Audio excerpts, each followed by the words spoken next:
What's the difference between cisgender and transgender? Oh my goodness. Well, yeah, this is a great question. So cis is a prefix, and it's actually, I believe, now we might have to Google this. Okay. It's a Greek prefix from what I can remember, and meaning same.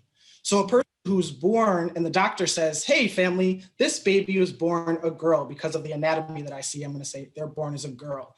That little girl grows up and then she says, I'm a woman. She's a cis woman because she's the same. She was the same as when, the person said she was born, she was a girl, she grows up as a woman, same.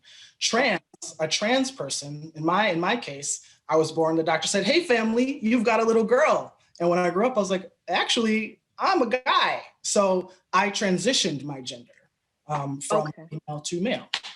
So I would add to that, right? Because Sid, you are correct, right? Yeah. It is a Latin term, cis meaning on the same side as, right? So Val, at the top of the show, you introduce yourself with your pronouns, and yes. I'm going to assume that you are cisgender, meaning that you assigned female at birth. Okay.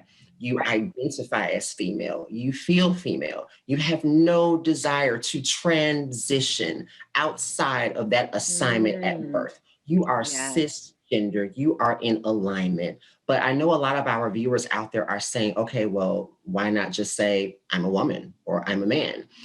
Well, here's the thing. So historically, when cisgender people or non-transgender people have compared themselves to trans people, they have said, well, I am a real girl or I am a real man. And when we use language like that, we're reducing trans folks or non-binary folks to an effigy as opposed to something that they authentically are. So to identify yourself as cisgender is giving context to who you are without diminishing the reality, the identity of a trans person. And it's also making me an ally, right? Is it saying that I stand with the movement? That's it. There you go. Is that the correct way to even say that? There you go. You're ready to take my job. Yes. Oh, no. Because listen, sis, what you just said, I could never say again or even repeat because I'm sitting here and I'm taking it in just like I hope our viewers are too. And I do want to ask you, transgender, the way you explained it, Sid, someone who may have been born with the anatomy of a boy but identifies with a woman, does that mean that that there, how do I say this? And you guys help me if you see that I'm struggling with this. Does that mean that there's been a complete change over surgically as well, or is it just how they choose to live or want to be addressed in their life? Does that make sense? Yeah, I'm really glad that you asked that. There are lots of trans folks who will never have surgery, who will never use hormone replacement.